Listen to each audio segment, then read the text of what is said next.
Welcome back to Xylem learning. Yes, എവിടെ സാറാണ്. മക്കളെല്ലാവരും കുറെ ദിവസമായിട്ട് ആവശ്യപ്പെട്ടൊരു കാര്യമാണ്, സാറേ ഹിസ്റ്ററി പഠിക്കാൻ എന്തെങ്കിലുമൊക്കെ ടെക്നിക്സ് അല്ലെങ്കിൽ എന്തെങ്കിലും ടിപ്സ് തരുമോ എന്നുള്ളത്.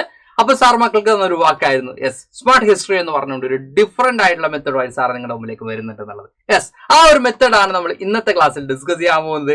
അപ്പോൾ സ്മാർട്ട് ഹിസ്റ്ററി എന്ന് പറയുമ്പോൾ എന്താണ് സാറേ ഇന്നത്തെ ഈ ഒരു ടെക്നിക്സ് അല്ലെങ്കിൽ എന്താണ് ടിപ്പ് സാറ് തരാൻ പോകുന്നത് എന്നൊക്കെ മക്കൾ എല്ലാവരും ഈഗർലി വെയിറ്റിംഗ് ആണ്.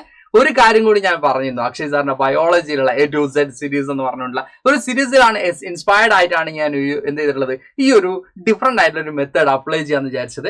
അപ്പോൾ ഇത് അതിൽ ഒരു പാറ്റേൺ ആണ്, ഡിഫറെന്റ് ആയിട്ടുള്ള പാറ്റേൺസ് ആണ്. മക്കൾ എല്ലാവരും പലപ്പോഴും ഇഷ്ടപ്പെടുന്ന ഒരു കാര്യം എന്ന് പറയുന്നത് വളരെ കോഡ് വെച്ചുകൊണ്ട് സോഷ്യൽ സയൻസ് പഠിക്കുക, ഹിസ്റ്ററി പഠിക്കുക എന്നൊക്കെയാണ്. അപ്പൊ അതുമായിട്ട് ബന്ധപ്പെട്ട് കുറെ അധികം കോഡ് ഞാൻ സെറ്റ് ചെയ്തുകൊണ്ടിരിക്കുകയാണ്. അത് വരുന്ന ഡേയ്സിൽ ഉണ്ടാവും ഈ പറഞ്ഞ സ്മാർട്ട് ഹിസ്റ്ററിയുടെ ഭാഗമായിട്ട്. അതിൽ ഇന്ന് ഞാൻ അതിലൊരു ഡിഫറെന്റ് ആയിട്ടുള്ള, ഇത് കോഡാണോ എന്ന് ചോദിച്ചാൽ മക്കൾ കോഡല്ലല്ലോ സാറേ എന്നൊക്കെ പറയും, എന്നാലും ഒരു ഡിഫറെന്റ് ആയിട്ടുള്ള നമ്മൾ A to Z സ്പെല്ലിങ്സിലുള്ള മോസ്റ്റ് ഇമ്പോർട്ടന്റ് ആയിട്ടുള്ള ഇവന്റ്സ് നമ്മുടെ ഫസ്റ്റ് ചാപ്റ്റർ ആയിട്ടുള്ള the rise of nationalism in Europe എന്നുള്ള ഫസ്റ്റ് ചാപ്റ്റർ നമ്മൾ പഠിക്കാൻ പോവാണ്. അപ്പൊ സാറേ ഇതിൽ പഠിച്ചുകൊണ്ട് എന്താണ് മെച്ചം എന്ന് ചോദിക്കുകയാണെങ്കിൽ, വളരെ ഷോർട്ടായിട്ട് നമ്മൾ ഈ ഒരു ചാപ്റ്റർ എന്ന് പറയുന്നത് വളരെ ലെങ്തി ആയിട്ടുള്ള ഒരു ചാപ്റ്റർ ആണ്, വളരെ കൂടുതൽ കോണ്ടന്റ് ഉള്ള ചാപ്റ്റർ ആണ്. അപ്പൊ അത് വളരെ ഷോർട്ടായിട്ട് വളരെ ഷോർട്ട് ഏരിയാസ് ആയിട്ട് നമ്മൾ ഡിവൈഡ് ചെയ്ത് ഒരു എന്താ പറയാ മോസ്റ്റ് ഈ A to Z സീരീസിലൂടെ നമ്മൾ എല്ലാ ഭാഗവും കവർ ചെയ്യുന്നില്ലെങ്കിൽ കൂടി A to Z സ്പെല്ലിങ്സിൽ വരുന്ന മോസ്റ്റ് ഇമ്പോർട്ടന്റ് ആയിട്ടുള്ള ഏരിയാസ് നമ്മൾ ഡിസ്കസ് ചെയ്യുന്നു.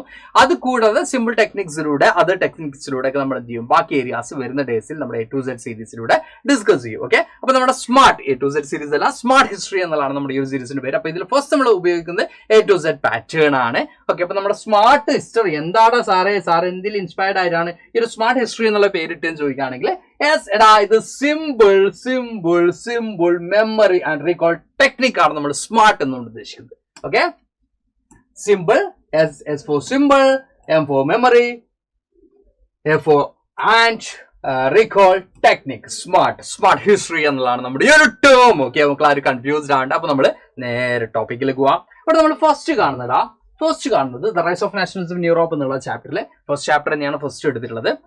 A for Act of Union, ഇതാണ് നമ്മുടെ ഒരു മെത്തേഡ് എന്ന് പറയുന്നത്. ഫസ്റ്റ് മെത്തേഡ് ഇതാണ് കേട്ടോ. Okay, A for Act of Union ആണ് നമുക്ക് കാണാൻ പറ്റുന്നത്. ആക്ട് ഓഫ് യൂണിയൻ എന്ന് പറയുമ്പോൾ 1707 act of union. England and Scotland way United എന്നുള്ളതാണ് ആക്ട് ഓഫ് യൂണിയന്റെ ഒരു പ്രത്യേകത അല്ലെ. ഇംഗ്ലണ്ടും സ്കോട്ട്ലാൻഡും യുണൈറ്റഡ് ആവുന്നത് ഈ പറയുന്ന ബ്രിട്ടീഷ് പാർലമെന്റിന്റെ ഫോർമേഷനിലേക്ക് ഏറ്റവും പ്രധാനപ്പെട്ട ഒരു ഇവന്റ് ആണ് ആക്ട് ഓഫ് യൂണിയൻ എന്ന് നമുക്ക് കാണാൻ പറ്റും. Then formation of the United Kingdom of Great Britain. Then English Parliament dominated the Union. ഈ ഒരു യൂണിയൻ ആരായിരുന്നു ഡോമിനേറ്റ് ചെയ്തിരുന്ന പവേഴ്സ്? ഇംഗ്ലീഷ് പാർലമെന്റ് ആണ്. ഒബ്വിയസ്ലി അതിലൊരു ഡൗട്ടും ഇല്ല. Then Scottish culture and language were suppressed. Obviously ഈ പറഞ്ഞ ഇംഗ്ലീഷ് ഡോമിനേറ്റ് ചെയ്യുന്ന സമയത്ത് സ്കോട്ടിഷ് ലാംഗ്വേജും കൾച്ചറൊക്കെ സപ്രസ് ചെയ്യുന്ന സിറ്റുവേഷൻ നമുക്ക് കാണാൻ പറ്റും. അപ്പോൾ A for Act of Union. Then the B for Balkan nationalism എന്ന് പറയുമ്പോൾ ഏറ്റവും ടെൻസ്ഡ് ആയിട്ടുള്ള ഒരു ഏരിയ ആയിരുന്നു ബാൽക്കൻ റീജിയന്. നമ്മൾ നാഷണലിസം ടു ഇമ്പീരിയലിസം എന്നുള്ള ഒരു ടോപ്പിക് ലാസ്റ്റ് ഏരിയാസിൽ പഠിക്കുമ്പോൾ നമ്മൾ പഠിക്കുന്ന ഒരു കാര്യമാണ്. വേൾഡ് വാറിലേക്ക് അടക്കം സിറ്റുവേഷനിൽ എത്തിച്ചിട്ടുണ്ടെങ്കിൽ അതിൽ ഏറ്റവും പ്രധാനപ്പെട്ട ഒരു ഏരിയ ആയിരുന്നു ബാൽക്കൻ റീജിയൻ എന്നുള്ളത്. ഓക്കെ, ബാൽക്കൻ എന്ന് പറയുന്നത് മെനി എത്നിക് ഗ്രൂപ്പ്സ് ഇൻഹാബിറ്റ് ചെയ്തിട്ടുള്ള അല്ലെങ്കിൽ കുറെ അധികം എത്നിക് ഗ്രൂപ്പ്സ് താമസിക്കുന്ന ഒരു സ്ഥലമായിരുന്നു ബാൽക്കൻ റീജിയൻ നമുക്ക് കാണാൻ പറ്റും. Then decline of the Ottoman empire created instability. Ottoman എംപയറിന്റെ ഡിക്ലൈനോട് കൂടി ഈ പറഞ്ഞ ബാൽക്കൻ റീജിയൻ ഒരു ഇൻസ്റ്റേബിൾ ആയിട്ടുള്ള സിറ്റുവേഷൻ ആയിരുന്നു ഉണ്ടായിരുന്നത്. എസ്പെഷ്യലി നമ്മുടെ റൊമാൻറ്റിസിസം കൾച്ചർ മൂവ്മെന്റ് ഒക്കെ മൂവ് ചെയ്യുന്ന സമയത്ത് തന്നെ ബാൽക്കൻ റീജിയനിൽ നാഷണലിസത്തിന് വേണ്ടി ഫോർമേഷൻ ഓഫ് സ്റ്റേറ്റ്സിനൊക്കെ വേണ്ടിയിട്ടുള്ള ടെൻഷനും കാര്യങ്ങളൊക്കെ ക്രിയേറ്റ് ചെയ്യപ്പെടാൻ തുടങ്ങിയിരുന്നു കേട്ടോ. Then growth of Slavic nationalistic feelings. Then area became politically explosive. ഈ പറയുന്ന സ്ലാവിക് നാഷണലിസ്റ്റിക് ഫീലിംഗ്സ്, സ്ലാവ്സ് എന്നാണ് ഈ ഒരു ഏരിയയിൽ താമസിക്കുന്ന ആളുകൾ അറിയപ്പെടുന്നത്. അപ്പൊ അവരുടെ സ്ലാവിക് നാഷണലിസ്റ്റിക് ഫീലിംഗ്സ് കാരണം ഈ ഒരു ഏരിയ ടോട്ടലി പൊളിറ്റിക്കലൊക്കെ ഇൻസ്റ്റേബിൾ ആയിട്ടുള്ള സിറ്റുവേഷൻ ആയിരുന്നു. ഇത് ആര് യൂട്ടിലൈസ് ചെയ്യുന്നു? Outside powers like European powers ഒക്കെ മാക്സിമം യൂട്ടിലൈസ് ചെയ്യുന്നത്. Because they want to conquer this region. Because അവിടെ എന്താ പറയാ ഡൈവേഴ്സ് ആയിട്ടുള്ള പീപ്പിൾസ് ആണ്, അതുകൂടാതെ വളരെ വലിയ ഏരിയാസ് ആണ്. അപ്പൊ അത് പിടിച്ചെടുക്കാന്നുള്ള തോന്നൽ ആർക്കുണ്ടാവുന്നു? അതർ യൂറോപ്യൻ പവേഴ്സിന് ഉണ്ടാവുന്നു. അവിടെ ഒരു ടെൻസ്ഡ് ആയിട്ടുള്ള ഏരിയ എന്നുള്ള ബാൽക്കൻ റീജിയൻ പറയുന്നത്. സിഫോ കോൺഗ്രസ് ഓഫ് വിയന്നയാണ് 1815 കോൺഗ്രസ് ഓഫ് വിയന്നയാണ് നെപ്പോളിയനെ ഡിഫീറ്റ് ചെയ്തതിനു ശേഷം ഈ പറയുന്ന എന്താണ് ആഫ്റ്റർ ബാറ്റിൽ ഓഫ് വാട്ടർലൂ ഈ പറയുന്ന വിക്ടോറിയസ് പവേഴ്സ് ചേർന്നിട്ടാണ് ഈ ഒരു വിയന്നയിൽ എന്ത് ചെയ്യുന്നത് ഒത്തുകൂടുന്നത് നമുക്ക് കാണാൻ പറ്റും. Led by Austrian chancellor Metternich ആണ് ഇതിന് ലീഡർഷിപ്പ് എടുക്കുന്നത് കാണാൻ പറ്റും. റിസ്റ്റോറേഷൻ ഓഫ് മൊണാർക്കീസ് ആണ് ഇവരുടെ മെയിൻ ആയിട്ടുള്ള എയിംസ്. ഓക്കെ, മൊണാർക്സിനെ റിസ്റ്റോർ ചെയ്യുക എന്നുള്ളതാണ്. Then creation of conservative political order. Okay, ഒരു കൺസർവേറ്റീവ് റെജ്യൂം സെറ്റപ്പ് ചെയ്യാണ് after the defeat of Napoleon എവിടെ ചെയ്യുന്നത്? യൂറോപ്പിൽ ചെയ്യുന്നത്. ഓക്കെ, അപ്പൊ 1815 എന്താ പറയാ ഇവിടെ നമ്മൾ കോൺഗ്രസ് ഓഫ് വിയന്ന എന്നുള്ളത് എന്ത് ചെയ്യാൻ പഠിച്ചു വെക്കുക. ഇനി ഒരു ടേം കൂടി നമ്മൾ പഠിക്കാനുണ്ട്. ദെൻ ഡി ഫോർ ഡാൻസ് അല്ല, ഡിഫീറ്റ് ഓഫ് നെപ്പോളിയൻ ആണ്. അഗൈൻ 1815 ആണ് വരുന്നത്. ബാറ്റിൽ ഓഫ് വാട്ടർലൂയിലൂടെയാണ് നെപ്പോളിയൻ എന്ത് ചെയ്തിട്ടുള്ളത്, ഡിഫീറ്റ് ചെയ്തിട്ടുള്ളത് നമുക്ക് കാണാൻ പറ്റും. End of French domination on Europe, then collapse of Napoleonic Empire, then beginning of the conservative dominance or conservative regimeന്റെ ഒരു ബിഗിനിങ് ആയിട്ടാണ് ഈ ഒരു ഇവന്റ് എന്ത് ചെയ്യുന്നത്, അറിയപ്പെടുന്നത്. ഓക്കെ, ദെൻ ഈ നമ്മൾ നോക്കുന്ന സമയത്ത് ethnic diversity in Habsburg empire ആണ് നമുക്ക് കാണാൻ പറ്റുന്നത്. ഈ പറഞ്ഞ ഹാബ്സ്ബർഗ് എംപയറിൽ എത്നിക് ഡൈവേഴ്സിറ്റീസ് നമുക്ക് കാണാൻ പറ്റും. Okay, Habsburg empire included Germans, Italians, Slavs and other groups of peoples. Then different languages and cultures existed. Then no common national identity. അവിടെ ഒരു കോമൺ ആയിട്ടുള്ള നാഷണൽ ഐഡന്റിറ്റി ഇല്ല, ബിക്കോസ് ഡൈവേഴ്സിറ്റി ആണ് നമുക്ക് ഇവിടെ കാണാൻ പറ്റുന്നത്. Nationalistic tensions increase. ഈ ഒരു ഏരിയയിൽ നാഷണലിസ്റ്റിക് ടെൻഷൻസ് കൂടുതൽ ഇൻക്രീസ് ചെയ്തിട്ടുള്ള ഏരിയ ആയിരുന്നു, ബിക്കോസ് എത്നിക് ഡൈവേഴ്സിറ്റി ഉള്ള ഡിഫറെന്റ് കൾച്ചർ ഫോളോ ചെയ്യുന്ന, ഡിഫറെന്റ് ലാംഗ്വേജ് ഫോളോ ചെയ്യുന്ന ആളുകൾ എല്ലാം കൂടി എന്തിന്റെ ഭാഗമായിരുന്നു, ഹാബ്സ്ബർഗ് എംപയറിന്റെ അണ്ടറിലായിരുന്നു ഉണ്ടായിരുന്നത്. ഫ്രഞ്ച് റവല്യൂഷൻ ആണ്. End of absolute monarchy in France ആണ് നമുക്ക് കാണാൻ പറ്റുന്നത്. Introduced ideas of liberty, equality and fraternity. People became citizens of the nation and nationalism spread across Europe. എന്തിലൂടെയാണ്, ഫ്രഞ്ച് റവല്യൂഷനിലൂടെയാണ് നമുക്ക് കാണാൻ പറ്റില്ലേ. ഈ പറഞ്ഞ യൂറോപ്പിലേക്കൊക്കെ നാഷണലിസം എമേർജ് ചെയ്തതും സ്പ്രെഡ് ചെയ്തതിനൊക്കെ French revolution one of the most important ആയിട്ടുള്ള ഒരു ഏരിയ ആണ് നമുക്ക് കാണാൻ പറ്റും. Then German unification ആണ് one of the most important from your chapter. Germany was divided into many states. Prussia took leadership role. Series of war-led unification. Then Wilhelm I crowned a German empire at the Versailles. അപ്പോൾ German unification leadership കൊടുത്തിട്ടുള്ളത് ആരാടാ? Yes, auto and Bismarck ആണ്. പ്രഷ്യയാണ് അതിന്റെ ഒരു leadership ഏറ്റെടുത്ത് നമുക്ക് കാണാൻ പറ്റും. ദെൻ വില്യം ഫസ്റ്റിന് എന്ത് ചെയ്യാണ് അവിടെ എന്തായിട്ട് ഡിക്ലെയർ ചെയ്യാണ്, ജർമ്മൻ എംപറർ ആയിട്ട്, പ്രഷ്യൻ കിങ് ആയിട്ടുള്ള വില്യം ഫസ്റ്റിന് ജർമ്മൻ എംപറർ ആയിട്ട് എന്ത് ചെയ്യാണ്, ഡിക്ലെയർ ചെയ്യാണ് നമുക്ക് കാണാൻ പറ്റും. കുറെ അധികം വാറുകളൊക്കെ ഉണ്ടായിട്ടുണ്ട്. ഹാബ്സ്ബർഗ് എംപയർ ആണ് വരുന്നത്. മൾട്ടിനാഷണൽ എംപയർ ആണ്. സെൻട്രൽ യൂറോപ്പിലെ റൂൾഡ് ഓവർ ഓസ്ട്രിയ ഹംഗറി ആണ് നമുക്ക് കാണാൻ പറ്റുന്നത്. Contained several ethnic and linguistic groups. Then strongly opposed nationalistic movements. ഈ പറഞ്ഞ എന്താണ് നാഷണലിസ്റ്റ് മൂവ്മെന്റ് ഒക്കെ സ്ട്രോങ്ലി ഒപ്പോസ് ചെയ്തിട്ടുള്ള ഒരു എംപയർ ആണ് ഹാബ്സ്ബർഗ് എംപയർ എന്ന് നമുക്ക് കാണാൻ പറ്റും. അവിടുത്തെ ഡൈവേഴ്സിറ്റി ഓഫ് പോപ്പുലേഷൻ അതിനുവേണ്ടി ഫൈറ്റ് ചെയ്തതിനെ കുറിച്ച് നമ്മൾ ഓൾറെഡി എന്ത് ചെയ്തിട്ടുണ്ട്, എസ് ഇയിൽ പഠിച്ചിട്ടുണ്ട്. ഇ എന്ന് പറഞ്ഞ ലെറ്ററിലൂടെ നമ്മൾ പഠിച്ചിട്ടുണ്ട്. ഇറ്റാലിയൻ യൂണിഫിക്കേഷൻ മക്കൾ എല്ലാവരും ഉറപ്പിച്ചിട്ടുണ്ടാവും. എസ് ജി ഫോർ ജർമ്മൻ ആണെങ്കിൽ ഐ ഫോർ ഇറ്റാലിയൻ യൂണിഫിക്കേഷൻ ആണെന്നുള്ളത്. Okay, Italy was divided into several states ആണ് നമുക്ക് കാണാൻ പറ്റും. ഇതിൽ സാഡ്നിയ പിഡ്മോണ്ട് ആണ് ഈ പറഞ്ഞ യൂണിഫിക്കേഷൻ ലീഡർഷിപ്പ് കൊടുത്തിട്ടുള്ള അവിടുത്തെ എന്താ പറയാ, യെസ് നമ്മൾ ഈ പറഞ്ഞ പോലെ തന്നെ ഇറ്റാലിയൻ പ്രിൻസ്ലി സ്റ്റേറ്റ്സിൽ ഈ പറയുന്ന ഇറ്റാലിയൻ പ്രിൻസ്ലി ഹൗസിന് ഡയറക്റ്റ് കൺട്രോൾ ഉണ്ടായിരുന്ന സാഡ്നിയ പിഡ്മോണ്ട് റീജിയൻ ആണെന്ന് നമുക്കറിയാം അല്ലേ. Yes, then role of Mazzini, Cavour and Garibaldi ഒക്കെ വളരെ മോസ്റ്റ് ഇമ്പോർട്ടന്റ് ആയിട്ടുള്ള ഇറ്റാലിയൻ യൂണിഫിക്കേഷനിൽ. അതിൽ കേവർ ആണ് നമ്മൾ ഈ പറഞ്ഞ ചീഫ് മിനിസ്റ്റർ ആയിട്ടുണ്ടായിരുന്നത്. കേവർ ആയിരുന്നു ലീഡർഷിപ്പ് കൊടുത്തിരുന്നത്, ഇറ്റാലിയൻ യൂണിഫിക്കേഷൻ ലീഡർഷിപ്പ് കൊടുത്തിരുന്നത്. വിക്ടർ ഇമാനുവൽ സെക്കൻഡ് ഫൈനലി എന്തായിട്ട് ഡിക്ലെയർ ചെയ്യുന്നു, യെസ് ഇറ്റലിയുടെ യൂണിഫൈഡ് ഇറ്റലിയുടെ കിങ് ആയിട്ട് എന്ത് ചെയ്യുന്നു, ഡിക്ലെയർ ചെയ്യുന്നു. Italy became A national state എന്ന് നമുക്ക് കാണാൻ പറ്റും. Then July Revolution ആണ് 1830s. Overthrow the Bourbon monarchy in France ആണ് 1830 ജൂലൈയിൽ നടന്നിട്ടുള്ളത്. Then established a constitutional monarchy. Then inspired liberal nationalist revolutions. Inspired ചെയ്തുകൊണ്ടാണ് ഈ പറയുന്ന റെവല്യൂഷൻ കണ്ടക്ട് ചെയ്തത് നമുക്ക് കാണാൻ പറ്റും. Spread revolutionary ideas across Europe. യൂറോപ്പിലെ എൻറ്റയർ യൂറോപ്പിലേക്കും റെവല്യൂഷണറി ഐഡിയാസ് സെൻഡ് ചെയ്യപ്പെടുന്നത് ഈ ഒരു ടൈമിലാണ് നമുക്ക് കാണാൻ പറ്റും. ഈ ഒരു റെവല്യൂഷനോട് കൂടിയാണ് യൂറോപ്പ് എൻറ്റയർ യൂറോപ്പിലും വരുന്ന റെവല്യൂഷണറി ഐഡിയാസ്, നാഷണലിസ്റ്റിക് സെന്റിമെന്റ്സ് ഒക്കെ കൂടുതൽ എന്ത് ചെയ്യുന്നത്, ഗ്രോ ചെയ്യുന്നത് നമുക്ക് കാണാൻ പറ്റും. അത് നമ്മുടെ കൺസർവേറ്റീവ് റെജിംസിനൊക്കെ ഓവർത്രോ ചെയ്യാനൊക്കെ മാക്സിമം മൂവ്മെന്റ്സ് അപ്ലിഫ്റ്റ്മെന്റും കാര്യങ്ങളൊക്കെ ഉണ്ടാവുന്ന ഈ ഒരു സമയത്താണ്. അപ്രൈസിങ്സും കാര്യങ്ങളൊക്കെ ഉണ്ടാവുന്ന ഈ സമയത്താണ്. Then Kingdom of Two Sicilies ആണ് Southern Italian Kingdom ruled by Bourbon kings, then captured by Garibaldi and his red shirts, and later joined unified Italy.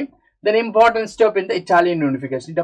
Italian unification one of the most important person ആണ് ഗരിബാൾഡി അല്ലെ.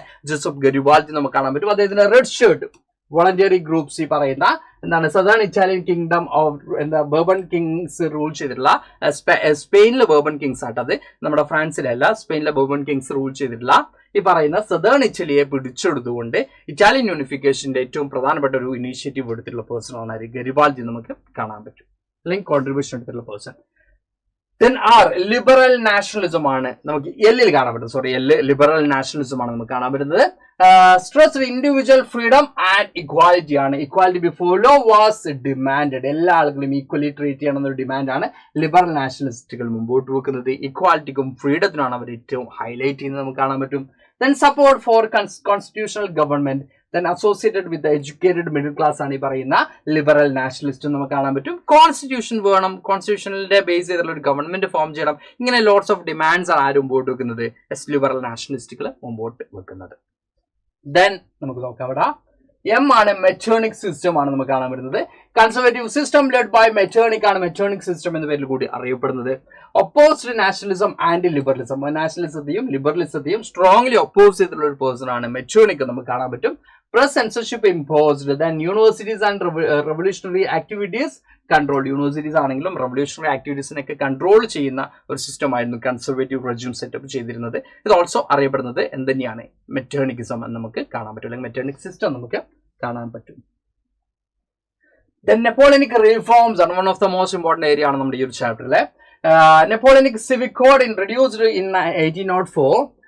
Then abolished feudal privileges, established equality before law and improved administrative efficiency. ഈ പറയുന്ന Napoleonic civic code lots of കാര്യങ്ങളുണ്ട്. അതിൽ one of the most important ആയിട്ടുള്ള കുറച്ച് കാര്യങ്ങളാണ്. അതിലെ ഫ്യൂഡൽ സിസ്റ്റം അബോളിഷ് ചെയ്തു, equality before the law improve ചെയ്തു അല്ലെങ്കിൽ എൻഷൂർ ചെയ്തു. അപ്പോൾ തന്നെ അഡ്മിനിസ്ട്രേറ്റീവ് സിസ്റ്റം കുറച്ചും കൂടെ എഫിഷ്യൻസി ആക്കി അല്ലെങ്കിൽ അത് ഇംപ്രൂവ് ചെയ്തു. ഇതൊക്കെയാണ് നമുക്ക് അവിടെ അഡീഷണൽ ആയിട്ട് കൊടുക്കേണ്ടത്.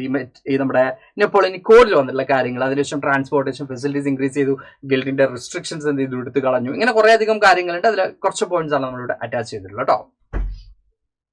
ദെൻ ഓലേക്ക് പോകുമ്പോ ഓട്ടോ വൺ ബിസ്മാർക്ക് ആണ് ചീഫ് മിനിസ്റ്റർ ഓഫ് റഷ്യ ആയിരുന്നു. ആർക്കിടെക്ട് ഓഫ് ജർമ്മൻ യൂണിഫിക്കേഷൻ എന്നൊക്കെ അറിയപ്പെടുന്ന ഓട്ടോ വൺ ബിസ്മാർക്ക് ആണ്. Followed policy of blood and iron പോളിസിയാണ് ആര് ഫോളോ ചെയ്തിട്ടുള്ളത്, ഓട്ടോ വൺ ബിസ്മാർക്ക് ഫോളോ ചെയ്തിട്ടുള്ളത്. MCQ കൈൻഡ് ഓഫ് ക്വസ്റ്റ്യൻസ് ഒക്കെ നമുക്ക് ആൻസർ ചെയ്യണം. Used was to unify Germany unify ചെയ്യുന്നതിൽ വാർ മെത്തേഡ് ഒക്കെ യൂസ് ചെയ്തിട്ടുള്ള ഒരു പേഴ്സൺ ആണ്. Key architect of German unification, German യൂണിഫിക്കേഷന്റെ കീ ആർക്കിടെക്ട് എന്നാണ് ആര് അറിയപ്പെടുന്നത്, നമ്മുടെ ഓട്ടോ വൺ ബിസ്മാർക്ക് അറിയപ്പെടുന്നത്. ജർമ്മൻ യൂണിഫിക്കേഷൻ പ്രോസസ്സിൽ ഓട്ടോ വൺ ബിസ്മാർക്കിന്റെ റോൾ ഏറ്റവും ഹൈലൈറ്റ് ചെയ്ത് തന്നെ നമുക്ക് ആൻസർ ചെയ്യുന്ന സമയത്ത് ചെയ്യണം. പ്രഷ്യ ആണ് മോസ്റ്റ് പവർഫുൾ ജർമ്മൻ സ്റ്റേറ്റ് ആണ്. Had strong military and bureaucracy ആണ്. Led the process of German unification dominated the new German Europe empire. ഈ പറഞ്ഞ ന്യൂ ജർമ്മൻ യൂറോപ്പ് എംപയറിൽ ഏറ്റവും കൂടുതൽ ഡോമിനേറ്റ് ചെയ്തിട്ടുള്ള പ്രഷ്യാണ്. ജർമ്മൻ യൂണിഫിക്കേഷൻ ഏറ്റവും കൂടുതൽ ഇനീഷ്യേറ്റീവ് എടുത്തിട്ടുള്ളത്. സ്ട്രോങ് ആയിട്ടുള്ള മിലിറ്ററിയും സ്ട്രോങ് ആയിട്ടുള്ള ബ്യൂറോക്രാറ്റ്സും എന്തിനുണ്ട്, പ്രഷ്യക്ക് ഉണ്ടായിട്ട് നമുക്ക് കാണാൻ പറ്റും. Q nothing. യെസ്, ക്യൂ എന്ന് പറയുമ്പോൾ അവിടെ എന്ത് സെറ്റ് ഓഫ് ക്വസ്റ്റ്യൻസ് പഠിച്ചു നോക്കുക. ഓക്കെ, നമ്മുടെ ഈ ഒരു ചാപ്റ്ററിൽ ക്യൂ എന്ന് പറയുന്ന ഒരു ലെറ്റർ എന്തിലില്ല, ക്യൂ എന്ന് പറയുന്ന ലെറ്ററിൽ തുടങ്ങുന്ന ഏറ്റവും ഇമ്പോർട്ടൻ്റ് ആയിട്ടുള്ള ഏരിയാസ് ഇല്ല എന്നുള്ളതുകൊണ്ട് തന്നെ ക്യൂ എന്ന് പറയുന്ന നമ്പർ ഓഫ് ക്വസ്റ്റ്യൻസ് പഠിക്കുക എന്നതിന് വേണ്ടി സാർ എന്ത് ചെയ്യുന്നു, മക്കൾക്ക് തരുന്നു. ഓക്കെ, ഇവിടെ മക്കൾ എന്ത് ചെയ്യാം, നമ്മൾ ഇതുവരെ കഴിഞ്ഞു പോയ ഭാഗങ്ങൾ, യെസ് ക്യൂവിന് മുമ്പുണ്ടായിരുന്ന ലെറ്റേഴ്സിൽ പഠിച്ച ടോപ്പിക്സ് ഉണ്ട് അല്ലെ, അതിനെക്കുറിച്ച് നമ്പർ ഓഫ് ക്വസ്റ്റ്യൻസ് മക്കൾ എന്ത് ചെയ്യുക, പ്രിപ്പയർ ചെയ്യാൻ വേണ്ടി യൂസ് ചെയ്യുക. ദെൻ നമുക്ക് അടുത്ത ലെറ്ററിലേക്ക് പോടാം. യെസ്, ആർ റൊമാൻറ്റിസിസം ആണ് ആർ നമ്മൾ പറയുന്നത്. ഇതൊരു കൾച്ചറൽ മൂവ്മെന്റ് ആണ്. ഈ പറഞ്ഞ നാഷണലിസത്തെ സപ്പോർട്ട് ചെയ്തുകൊണ്ടുള്ള ഒരു കൾച്ചറൽ മൂവ്മെന്റ് ആണ് റൊമാൻറ്റിസിസം എന്ന് നമുക്ക് കാണാൻ പറ്റും. സിസ്റ്റേഡ് എമോഷൻസ് ആൻഡ് ഫോക്ക് കൾച്ചർ ആണ്. ഇതിന്റെ use of folk songs, poetry and stories ആണ് അതിന് യൂസ് ചെയ്തിട്ടുള്ളത്. Then strengthen the national identity strengthen ചെയ്യുന്നതിന് ഫോക്ക് സോങ്സ്, പോയംസ് കാര്യങ്ങളൊക്കെ യൂട്ടിലൈസ് ചെയ്തുകൊണ്ട്, സ്റ്റോറീസ് ഒക്കെ യൂട്ടിലൈസ് ചെയ്തുകൊണ്ട് ഒരു മൂവ്മെന്റ് കണ്ടക്ട് ചെയ്യാണ്. കൾച്ചറൽ ആയിട്ടുള്ള ഒരു എന്താ പറയുക മൂവ്മെന്റ് ആണ് നമ്മുടെ റൊമാൻറ്റിസിസം എന്നുകൊണ്ട് ഉദ്ദേശിക്കുന്നത്. ഓക്കെ, ഇമോഷൻസിന് ഇൻഡ്യൂഷൻസിനൊക്കെയാണ് മോർ ഇമ്പോർട്ടൻസ് കൊടുത്തത് നമുക്ക് കാണാൻ പറ്റും. ഇതിനെ Serbia centre of Balkan nationalist movement ആണ്. Sought independence from Ottoman rule, then supported by Russia. Major cause of the tension in Balkans, ബാൾക്കൻസിൽ ടെൻഷൻ ഉണ്ടാകുന്ന മേജർ ആയിട്ടുള്ള ഒരു ഏരിയ എന്ന് പറയുന്നത് സെർബിയ ആണ്.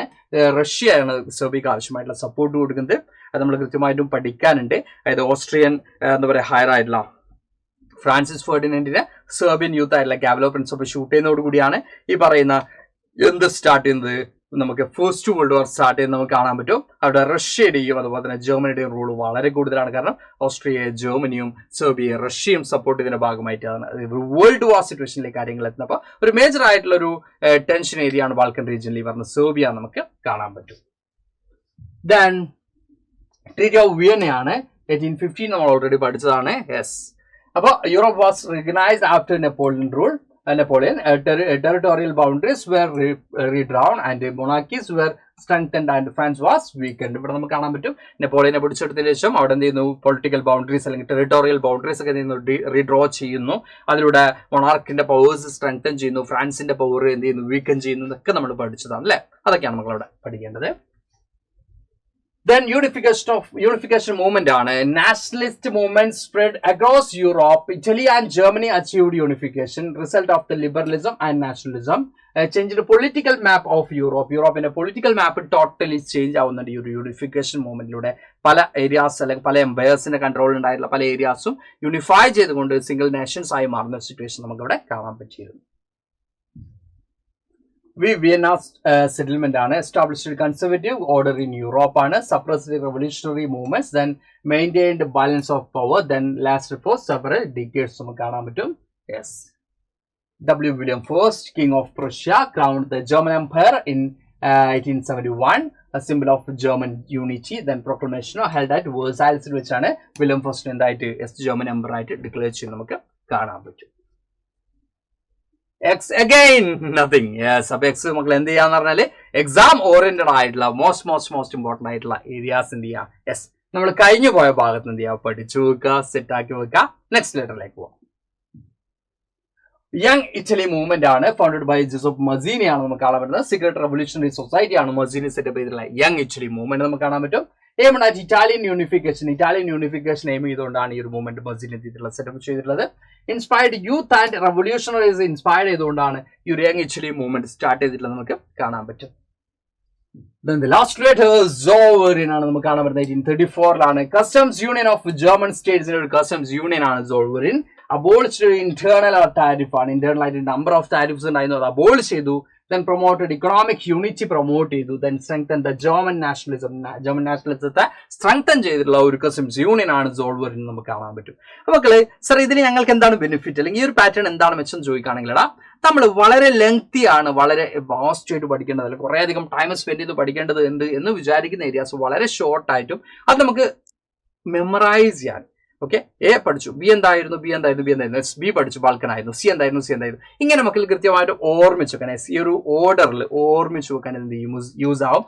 ഇത് കൂടാതെ നമ്മൾ ഓരോ ചെറിയ സിനിമ അല്ലെങ്കിൽ മൂവി നെയിംസ്, അതുകൂടാതെ ചില സ്റ്റേറ്റിന്റെ നെയിംസിലൊക്കെ കുറെ അധികം എന്ത് ചെയ്തിട്ടുണ്ട്, ഈ പറയുന്ന ജർമ്മൻ യൂണിഫിക്കേഷൻ കംപ്ലീറ്റ് ആയിട്ട് ഒരു മൂവിയിലൂടെ, ഇറ്റാലിയൻ യൂണിഫിക്കേഷൻ കംപ്ലീറ്റ് ആയിട്ട് ഒരു മൂവിയുടെ ടൈറ്റിലിന്റെ വേർഡ്സ് മാത്രം യൂസ് ചെയ്തുകൊണ്ട് ഒക്കെ സെറ്റ് ചെയ്തുകൊണ്ടിരിക്കുകയാണ് സാറ്. അപ്പൊ സ്മാർട്ട് ഹിസ്റ്ററി എന്നുള്ള ക്ലാസ്സസ് ഇനിയും ഉണ്ടാവും. നമ്മുടെ എല്ലാ ചാപ്റ്റേഴ്സിനും, ഹിസ്റ്ററിയിലെ കംപ്ലീറ്റ് ചാപ്റ്റേഴ്സ് നമ്മൾ ഇതുപോലെ ഈസി ആയിട്ടും എല്ലാ ഏരിയാസും മക്കൾ ഓർമ്മിച്ച് വെക്കാനുള്ള രീതിയിലുള്ള എന്താ പറയുക ടെക്നിക്സുമായിട്ടും പാറ്റേണുമായിട്ട് ഇനിയും സാർ വരുന്നതാണ്. അപ്പൊ തൽക്കാലം നമ്മൾ ഈ ഒരു സെഷനോട് വൈൻഡ് അപ്പ് ചെയ്യാണ്. നിങ്ങളുടെ ഒപ്പീനിയൻ എന്താണ്, ക്ലാസ് ഇഷ്ടപ്പെട്ടോ എന്നുള്ള കാര്യങ്ങളൊക്കെ നമുക്ക് എല്ലാവരും എന്ത് ചെയ്യുക, കമന്റ് ചെയ്യുക. അപ്പൊ അടുത്ത ക്ലാസ്സിൽ നമുക്ക് വീണ്ടും കാണാം സ്മാർട്ട് ഹിസ്റ്ററിയുമായിട്ട്. Okay, thank you all, by.